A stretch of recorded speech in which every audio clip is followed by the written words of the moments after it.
Hello, my name is Robin Miller, Deputy Superintendent for School Support and Accountability at the State Department of Education.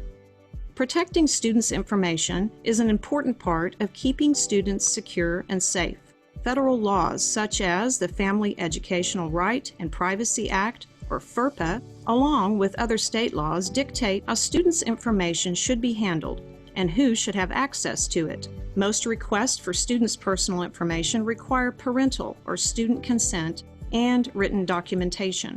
While it's a good idea to keep this information as secure as possible, there are exceptions that you should keep in mind.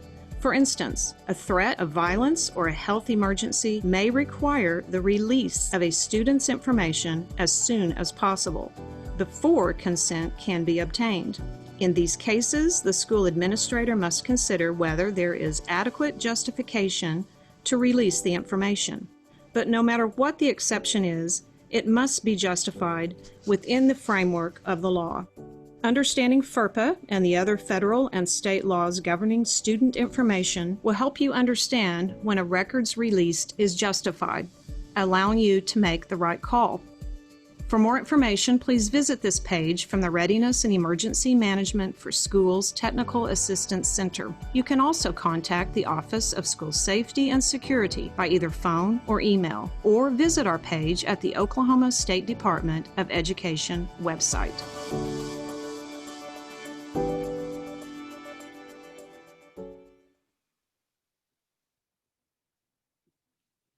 Hello, I'd like to welcome everybody today.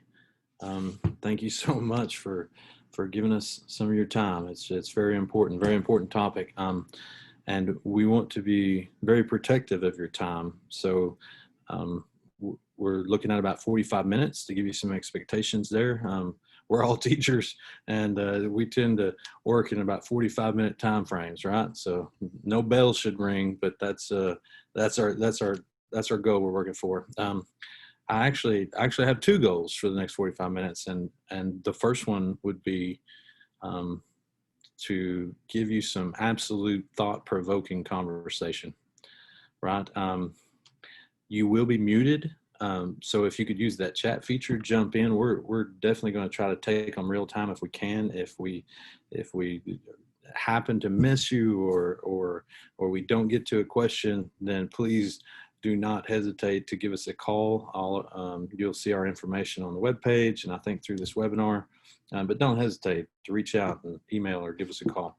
The second goal would be to spur action on your end. A lot of registrants today are school leaders, counselors, administrators, principals, others with interests on this topic, and you got to take this back to your local school community, right? And if you guys in particular would be our force multiplier, and you bring the professional learning, you bring some training, bring this knowledge back to your folks.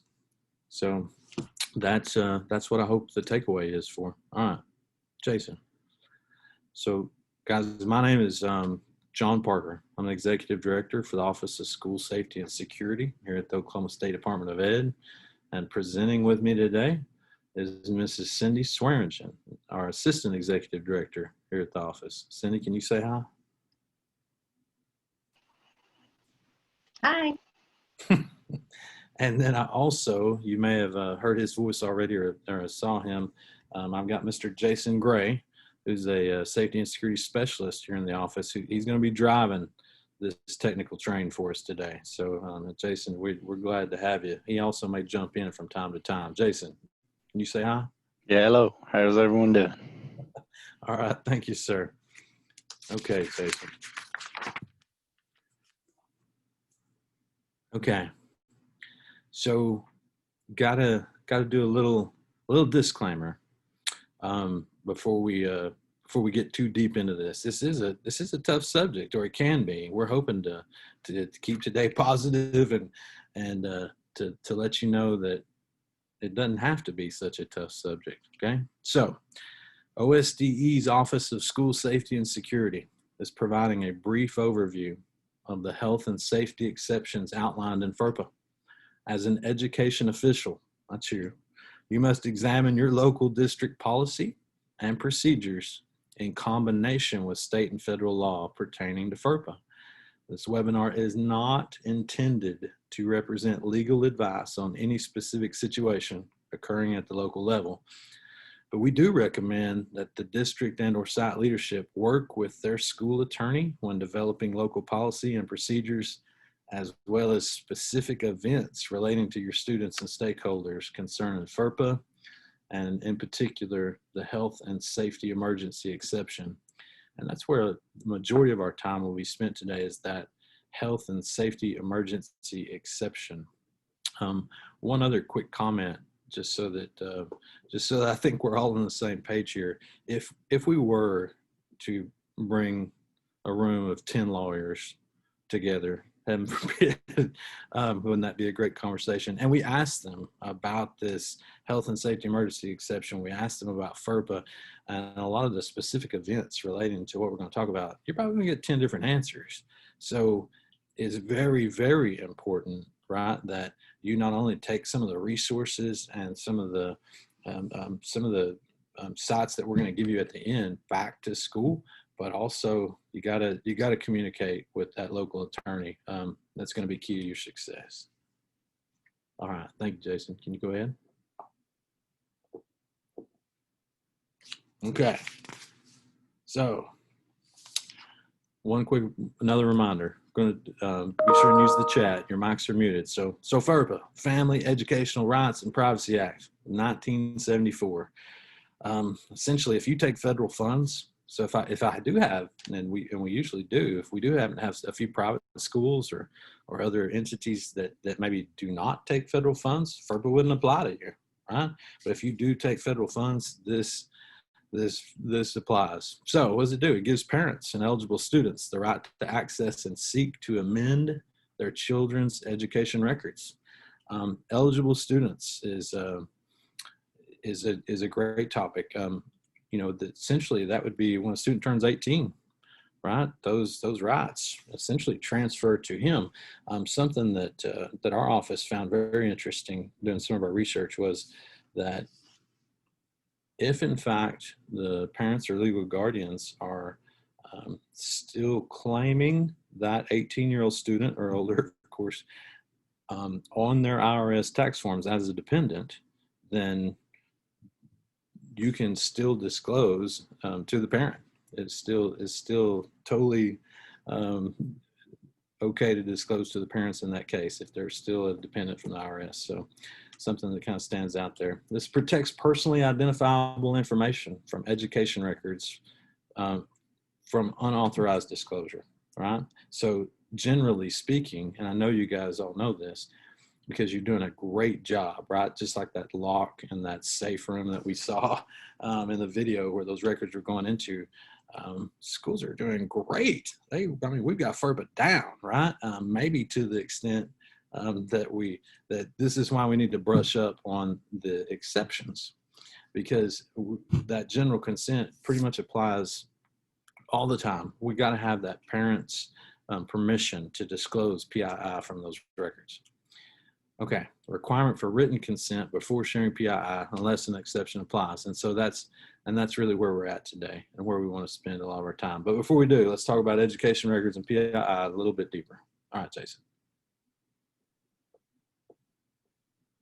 Okay, educational records, right? So just a few examples: official transcripts, discipline, health. Schools are taking in immunization records, and you may even have outside agencies that are serving you with other health records. IDEA, of course, Section 504, and there are others, right? So just a few examples. Jason, next slide, please. All right, PII. So personally identifiable information. There's direct identifiers, and these are the easy ones. These are the ones you know, right? The name, social security number, student ID number, that one-to-one relationship to students. I think the compliance, that student ID number now, a lot of our schools, as we increase security, as we increase safety, a lot of our schools have controlled access and we're asking our students to wear badges and to include staff as well. If that student ID number is on that badge, that's okay according to FERPA, except in the case that you just want to, let me back up. You would just want to make sure that that particular ID number that's on that badge does not grant or give any access to educational records, and then you're okay. So indirect identifiers, birth date, demographics, could have a one-to-many relationship to the student. And maybe the most important, and the one that can slip by us, and the one that we need to relate, and build out this knowledge to our teachers and to our staff, is other information. So basically, this is the reasonable person standard, right? If a reasonable person in your community can ascertain who an individual is by the information you put out, then that would be PII. That would not be kosher. And Miss Cindy is going to give you some great examples here in a little bit about how we can combat this, and what some other steps we can take around that. So, all right, Jason.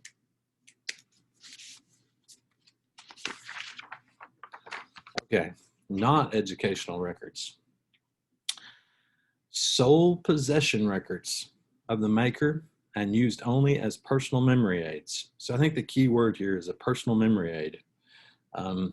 And we took a couple of examples from some sources. This came from RIMS, a teacher's grade book, counselor's notes. I think maybe the example, the best example I have that I use every day is, the amount of phone calls that I take here at the office, and they range from a broad category, right? Asking about drills, schools may call asking about drills. I may have parents calling, and believe it or not, we may get a few complaints from time to time, and I need to make personal memory aids. I make a lot of notes. My desk is covered with stickies, and to include my computer, right? And a lot of times they're notes that may not make any sense at all to the average person that walks in or could see those, but they trigger my memory, or trigger an action item for me later on. So this same concept is here with the grade book, and also with other notes or any type of thing that you're making as a memory aid. I think the key to this is, and I know this can be a little bit controversial, the key to this is that when I leave my desk, whether I go to lunch or whether I walk out for just a little bit for fresh air, if there's a chance that some other individual or person could see those notes on my desk, that's wrong on me, right? So teachers, you would never leave your grade book out for anybody to see, even though it may not be the official transcript, right, in the CUME file. It's your personal memory aid, right?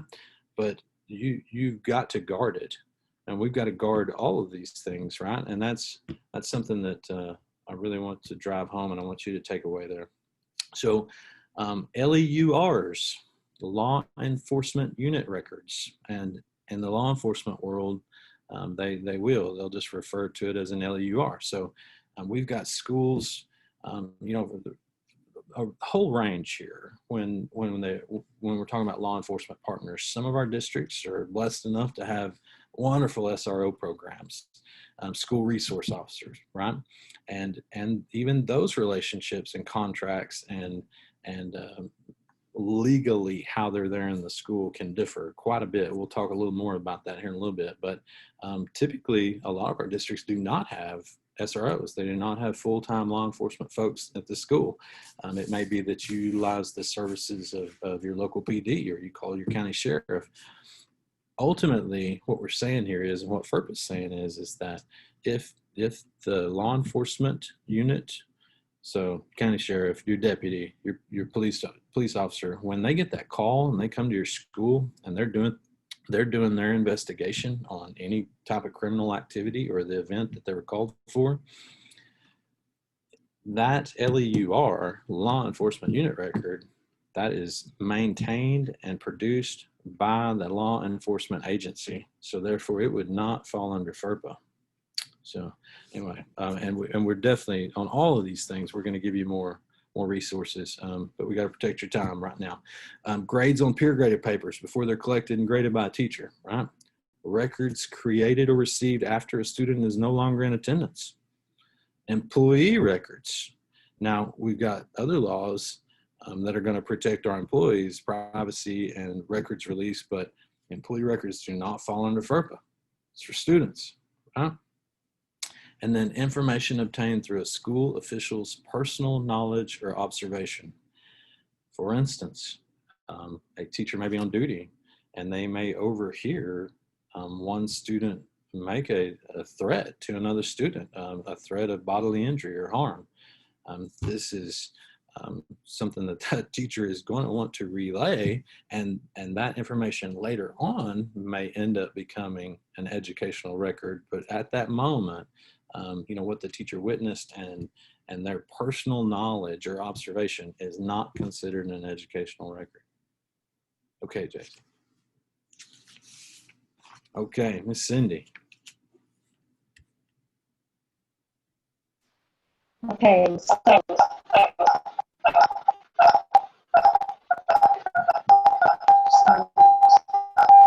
have a little trouble on my end, seeing everything and hearing everything. I kind of have a lag, but give me the thumbs up if this works. If not, I'll go on my phone. So can you hear me? Cindy, we can hear you, but for me, you're breaking up pretty bad.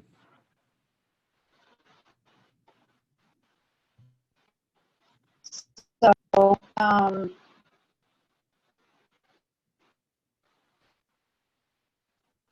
just a minute. They want me to go on my phone. Absolutely. You may have to use your phone, Cindy. Okay. And Can you hear me now? yes, you sound great. All right. Can you hear me now?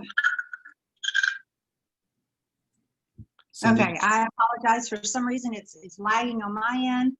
So are we good to go now? yes, give it a try. Okay. So what we need to think about is FERPA stays the same. As John mentioned, there are rules, there are regulations, and FERPA stays the same, only situations change. Now, there are regular FERPA situations that we need to think about, as well as there is an exception that we need to pay attention to, and it is the health and safety exception, emergency exception. And that's kind of what I'm going to talk about a little bit as the COVID piece, whereas John is going to talk a little bit more about the BTA. But let's look at the COVID piece for a minute. If the local public health authorities determine that a public health emergency, such as COVID, or in the past as SARS, is a significant threat to students or other individuals in the community, an educational agency in that community may determine that an emergency exists as well. And so we need to think about those kind of things too, which we know now in schools we're dealing with that emergency within our schools.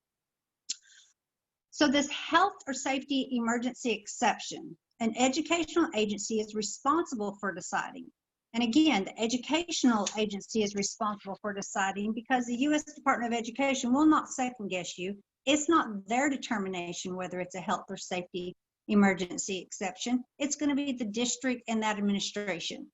And so it has to be decided on a case-by-case basis whether to disclose certain PII or any PII from educational records, and you have to consider the totality of the circumstances pertaining to any individual threats or hazards. Those are very important words that we need to remember as we move through here. Case by case, it's not a one-size-fits-all. The health or safety emergency exception, it has to be an articulable and significant threat, impending threat as we move forward. So what determines an emergency? Well, for this situation, we're going to look at what the CDC says. So the CDC says on their COVID-19 FERPA document, what is an emergency? An emergency can last so long as there is a current outbreak in that particular school. So therefore, you've got that. And what is an outbreak? Well, the CDC determines an outbreak as 2 or more cases. So we need to be sure and check with your state or the Oklahoma State Department of Emergency Health and see what that outbreak is. But right, for this particular issue, we're going with CDC. So, okay, Jason. Okay, so I'm going to stop y'all just for a second here. We've got a question coming in since you're talking about public health authorities there. Can one of y'all, either Cindy or John, answer where is the line between FERPA and HIPAA drawn? What does that look like? So, John, do you want to take that one? Yeah, and Cindy, you can just kind of follow up with me here. So, you know, FERPA is definitely related to educational records, and obviously HIPAA is going to take care of the health records, and sometimes those things cross over. And I definitely want to direct you at the end to a really great webinar from an actual compliance officer of FERPA that digs down into how those cross over. But ultimately, I think for time's sake right now, we need to remember that they're very similar, right? They run parallel with each other in the sense that HIPAA is protecting the PII and other very sensitive materials and health records, and FERPA is protecting PII and sensitive materials in the education record. Ms. Cindy, anything to add? No, I think that's great. Okay. Okay, Jason, if you'll move to the next slide for me. Okay, so here we're talking about exceptions. And what are the exceptions to the rule as we have here? So, my screen just froze. Oh, there we go. If the school district determines that there is a significant threat to the health or safety of the students or others, the district may release PII information without consent. That means at the beginning, we know we have parents sign that consent form, that FERPA consent form. Even if they've said, no, you can't release any of my information, my students' information, under the health and safety exception, you may be able to release that information. I know some schools, if you have, if there's an adoption or a foster kid or just for personal reasons, you don't want any district directory information being released. Under this health and safety exemption, the school may release that without consent. This information is limited in time to the period of the emergency. So it's not long going. And what is the emergency? Again, we're talking on COVID, as long as there's an outbreak in the school. So that is your emergency that we look at. The school district shall document the articulable and significant threat that forms the basis for the disclosure and the parties to whom information is disclosed. This is vital. If we're going to release information about a student's illness or anything, we have to document that down. We will document what the articulable and significant threat was. We'll document what information we released, who we released, and who we released it to. So we've got all that information has to be documented. And again, that's just for protection. So we have to make sure that we document all of that as well. Okay, Jason. So again, we're going to move into some do's and don'ts, and these are not the Cindy Swearingen version or the State Department version or whatever. These are just some suggestions that we want you to have the conversation and start the conversation and thinking these things through. So let's look at this situation. And here, the scenario that we have set up is Tina's a 6th grade varsity basketball player. She must be pretty good, right? So, and she comes down with COVID. How do we get that information out? Well, what we don't want you to do, we don't want you to share a 6th grade student on the varsity basketball team tested positive for COVID, because everybody knows that Tina is the only 6th grade varsity basketball player. So we could easily use deductive reasoning and figure that out, and we don't, and then we would, self-identify or we would inadvertently identify that Tina is the student with COVID. But what we can do, one of these recommendations that we can do is we can share that a student on the basketball team or a student who attended a most recent basketball game tested positive for COVID-19. Some schools have a band member that may have it, and they could say either a band member or they could say a student who attended the football game. So again, you see, we have to provide the minimal amount of information as we move through this. And then we have to think, who do we tell? Do we tell Tina's teachers, her basketball team, the classmates, the parents? Or again, can we do the minimal amount of information that does not identify Tina specifically? Because it's so easy to inadvertently identify these people. And under FERPA, you just can't do that. Okay, Jason. So the next case is about a kid named Tommy. And Tommy is a Latino, right? And he's an 8th grader. So if we identify, or we put out the information out there that we have an 8th grade student who is Latino, then everybody's going, with COVID, then everybody's going to know that it's Tommy, right? Because we break that information by ethnicity. And if we say we have one Latino in 8th grade that has COVID-19, everybody's going to know it's Tommy. So we have to be very careful with that. But something that we can do, we can share information without consent about school absentee rates if we provide that information in aggregated in a de-identifiable form. So therefore, we can give the absentee rate of 8th graders, right? And Tommy would be looped into that, but we wouldn't be able to determine what Tommy, that it was Tommy. And FERPA has a specific de-identification standard, and I'm going to read this to you here. Schools must assess whether a reasonable person in the school community who does not have a personal knowledge of the relevant circumstances could identify the student with reasonable certainty based on the information we release. So again, if we simply say we have an absentee rate of 10% in 8th grade, no one can figure out that Tommy's part of that group. But if we say we have, in the 8th grade, we have one Latino student who is positive, everyone's going to know it's Tommy. So we have to be very careful not to disclose identifiable information. Okay, Jason? Okay, I'm going to cut in one more time here, Cindy, and I'll say one more. But we got a question come in that I think relates to this as well. What about releasing personal information to the media? Well, what you have, and John, I'll take this unless you want to, but what we have to think about, who are those appropriate authorities? The media wants to know, and sometimes they're very good helpers with spreading the information, but are they appropriate authorities?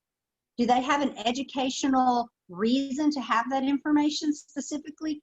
They can have the absentee rate, but they do not need to know that Tommy is the one who has it. So again, be very careful about how we release that information and what information is released so that we do not inadvertently identify our students.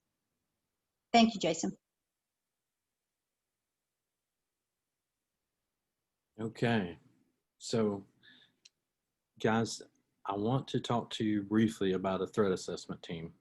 This really, this is going to come into play. And if you watch other federal guidance webinars, or if you really dig into what the feds have put out here, this is a promotion across all federal agencies, Homeland Security, RIMS, USAID, FBI, Secret Service. They're all recommended. A lot of our colleges and universities already have some form of a threat assessment team, and K-12 is a little slower coming on board, but they are coming on board, to include Oklahoma. We've done quite quite a bit of work in the last couple of years, providing some training and bringing some experts into the state. We will have soon, very soon, within a month, we'll have modules on OSDE's learning management system on our platform that essentially you could access anywhere, anytime, to include some of your outside partners. So like law enforcement and mental health. Ultimately, this is how you need to manage threats, student behavioral threats. We know you get them, right? As in the school business, this is just part of the business, whether that's through social media, whether maybe a janitor might have found a note in the hallway, you know, outlining self-harm, or maybe outlining far worse, where a student may be threatening in that note in written form to harm several individuals at the school. This could also be something like a fight, right? School folks, we deal with fights. I mean, that's just our business, and our kids sometimes get very emotional in that, and they may say things, they may scream things out loud and proud that they're going to do horrible bodily harm or commit violent acts in the heat of that moment. Very emotionally reactive, right? But if the public hears that, if you have a lot of students that hear that, if teachers hear that, and I know you guys can relate, we've got to, as administrators, as school leaders, you've got to have a protocol. You've got to let your public know, you've got to let your stakeholders know that you have systems in place and that you have professionals that are going through this systematic approach to determine whether or not Johnny's threat was viable, what the management process is. Once these determinations are made, that may be the most key thing, right? How do we continue to educate and keep Johnny in school, and at the same time ensure the health and safety of every student as well as Johnny? And it is a monumental task, and I think that that's why ideally you're going to want this system. So having said all that, we've done separate educational pieces out on behavioral threat assessment. We have quite a bit of documentation on our web. I would just absolutely encourage you to reach out. We would love to come out to your school. We can connect you with training, virtual training as well. So if you want to learn more, please reach out and learn more. So, but I want to talk to you about how this applies, right? And it really can apply in two ways under this emergency exceptions. Ideally, you are going to use this threat assessment team to include, at the minimum, if you'll look around the table there. So at the minimum, let me back up. You need some type of school person, an administrator. That could be an assistant principal, a counselor, a special ed director. It may be your athletic director, whoso you ever choose, right? You need a mental health person. That could be internal, or that could be from an outside agency. And you're going to need a law enforcement representative. So you see SROs there, school resource officers. Not all schools, not all districts are going to have school resource officers, but all districts must, and have in the past and will in the future, at some point make that phone call to whoever their local law enforcement unit is, county sheriff, local PD, etc. Right? And so if you have that team, I just want you to think about this with me. If you have that team that meets on the regular and they practice the protocol, they practice using the threat assessment tool, and they become familiar with each other, they'll become very efficient. This is a very efficient process, minutes, and literally minutes through this tool and through with these professionals that have been trained. They're going to determine next steps. They're going to be able, that's your key. They're going to determine whether or not, and they're going to be able to document this, an emergency exists, and there will articulately and with the justification be able to document this impending emergency. Now then, so if I got a counselor, if I got a principal on the line right now, think about what that does for you, right? That relieves some serious stress from your shoulders. You're no longer the lone person having to make this huge decision out there. You've got a team of qualified, trained professionals that's working through this process and system, right?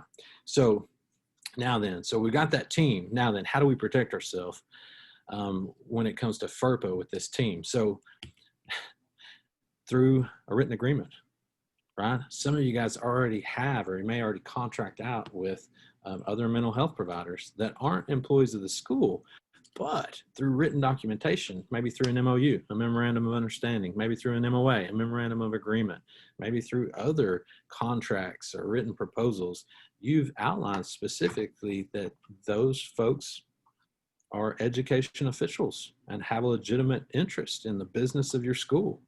And you can, this is where you're going to include your local attorney to make this work. Ideally, that's what you're doing, right? You're setting this team up for success. You're saying legally and documenting, and you're providing that public notice to all your stakeholders. This is how we operate. This is what we do. So, and that in itself is going to protect you, and that's going to allow a sharing of information to a certain degree already, right? So outside of that, if you don't have that threat assessment team, you don't have that those contracts and those MOUs in place, et cetera, this still applies, and it's applying to the very exception that Cindy read to you a while ago, right? You as an administrator, as a school official, you have to determine that emergency is imminent or impending, and then you must document. Here is who we're releasing these narrow bits of information to, right? It's not a blanket release of any discipline record or a blanket release of an attendance record. These are very narrow releases of information that's going to pertain to that emergency in that time frame. And those are absolutely acceptable under FERPA, right? So, threat of bodily harm to oneself or to others, this is where that emergency has to be declared. You're going to document it in the file who you released information to, why, and what the emergency was that existed at that time. So I don't want to spend too much time on this, and I want you guys to connect with us on building out your threat assessment teams and learning more about how you can put this into practice. But I think that it's very, very important that you know that the exceptions exist so that you can absolutely do everything within your power to protect the health and safety of one student, of several students, in the event that a threat of violence is occurring. Okay, Jason. Okay, so one thing we want to go over is some considerations for training.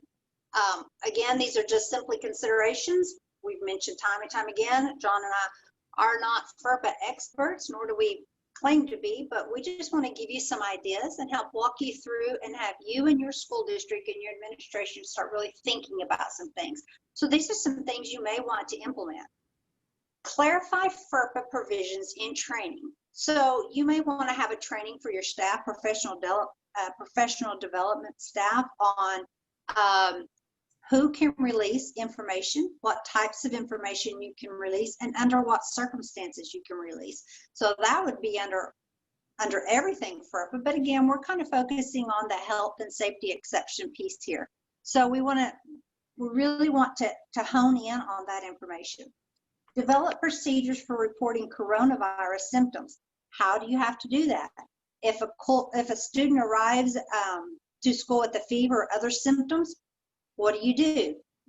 Typically, I've been a retired school superintendent, been in education many years.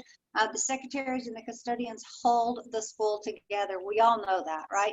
We always send them to the secretary's office, but there's always tons of people in there. So is that the best place for you to send your kid? Again, it's just something for you to consider as you go through this process on reporting the symptom as you go through. So we just want you to think about that. Instruct staff not to gossip and review email policies and electronic information sharing. Guys, you know, we have to have this conversation every year under confidentiality, and now we've got FERPA. There does not need to be any unnecessary communications, whether that be verbal communications, text messages, whatever, about a student's illness or their potential illness. It can violate, FERPA's non-disclosure. Even if you're at home in the sanctity of your own house, sitting on your sofa, discussing it with your significant other, that significant other, unless they are an appropriate educational authority and have a need to know that, you are breaking FERPA laws. And you can be held liable for that. So again, review all of that information, and just know too that school emails are open to open request policies, or acts. So you need to be sure of what you're putting in emails and sending around to each other. Again, just be careful. Just be careful about what you say and who you say it to, and just remind your staff about that too. Consider conducting health screening in partitioned spaces. So one of the examples here was, if state officials recommend a district screen students for symptoms of COVID-19 before they enter the school building, the district should consider setting up partition spaces for those screenings instead of just right out in the open. So again, something to consider. We don't want to inadvertently call out somebody or identify someone who may possibly have symptoms. Again, just suggestions. And school officials should be sure to document, again, I've said this before, document what information they've released, the health and safety exception, the reason why they've done that emergency, what and to whom that they've released. And there's some certain words that I really need you to hone in on and focus on as you go through this health and safety exception emergency, whether it be BTA, behavioral threat assessment, COVID, or other reasons that you're going to release information. Can you justify releasing that information? Number one, can you justify it? And then just you can write that justification down. It needs to be an articulable and significant threat. So what is that articulable and significant threat? That's part of your justification. Is it impending, right? Is it right upon you? Is it here? Is it in the now? And two other things, case by case determination, totality. So we're going to look at the big picture on this, the totality of releasing information, and always try to release the minimum amount of information that you can, but still follow through with releasing the information that you're required to do. Okay, Jason?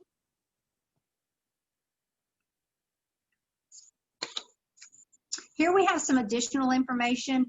If you're into reading and going through, there's a lot of really good information here that we used. Under the Department of Ed, there's some information, some documents you can read. There's a webinar online training module at studentprivacy.ed.gov. You can take that. I really like that one because after you go through, it gives you scenarios, and then you have to answer, can you release this? Can you not release this? And yes or no, and then at the end, you get a nice little training certificate. Also, REMS TA Center has a really good webinar that you can watch as you move through this training and this thought process. So there's a lot of good information. And of course, we always defer to the CDC, and our own Oklahoma State Department of Education does have their Return to Learn plan with constantly updated information on the website. So those are just some information that feel free to go read, and that's where we got our information from. Okay, Jason. And again, here are just some of the cited sources. Again, some of the information that we use, if you want to read that information as well, those documents as well. Really good information. And you can learn a lot. You can learn a lot from those. Okay, Jason. All right, John, turn it back over to you. Yeah, absolutely. So in summary, I just want to reinforce to you guys, you're doing an amazing job. School folks, we are awesome, right, at protecting information. We really are. You're doing an excellent work. I think, though, that we always need that refresher. I think that I hope you dig in more, right? Policy and procedures. If you do anything, go back to your district, talk to your principal, talk to your SUP, talk to the powers that be about reviewing that policy and procedures. Do you have a local policy concerning how, what happens at FERPA at your level? At the minimum, that should be reviewed yearly. You may find that you need to make changes. You may find that you want to change some of your procedures on this, or adjust your communication that goes out to your public at the beginning of the year. This is not something that you would want to sit on the shelf, right? You've got to dig into your policy. Professional learning opportunities. Again, I asked you, that was my big goal, was to create great conversation to get you to thinking. And then I hope you take something back to your district. And that could be, we've got some great folks here at the State Department we could connect you with if you want some more professional learning on this. Also, we hope that you teach it out. You're the experts. I've got counselors on here. I'm sure I've got SPED folks and other administrators. You not only have to examine your local policy, right, but then you've got to communicate those expectations to your people. I love Cindy's point in there where she said, you got to train them not to gossip. I think this is something that we definitely have to give reminders on. So seize those professional learning opportunities. Make it a priority on your 3 days or your 5 days, whatever you have in your calendar. And then last but not least, the rarity of these situations. I hope that the message did not come across today that a health and safety emergency is happening all the time. COVID is not the normal, even though it may be feeling like it right now, right? Threats and school shootings are not happening every day. We get the threats, we deal with them, but again, school shootings are very rare. Bombings are rare, but they're real, and you need to know that exceptions exist. So rarity is true, absolutely, but you can't stop training. You can't stop learning that what you need to do in the event you do have a true emergency. Okay, Jason. And last but not least, guys, we're doing a whole campaign here. We'd really like to just involve people in more safety and security topics and action items. So monthly, third Thursday of every month at 1:30, you'll find that our previous ones will be posted. The future ones, I think, are there for you to look and see what topics that you like. Also, a week to 2 weeks out, if you're not signed up for the admin newsletter through OSDE, then do that. Email one of us, and we'll hook you up if you're not already signed up, because typically that information and a lot of other good information goes out through the State Department through that admin newsletter, right? And so you'll find a date for our webinars here. I'm about a week to 2 weeks out from each one of those dates you're seeing on the screen. Guys, I have went over. I know I missed a couple of questions, but I am so respectful of your time. You guys are busy folks, and I know you got to get back to the students, which I love so much. Thank you. Thank you for being here today. Gary, thank you, sir, for hosting us.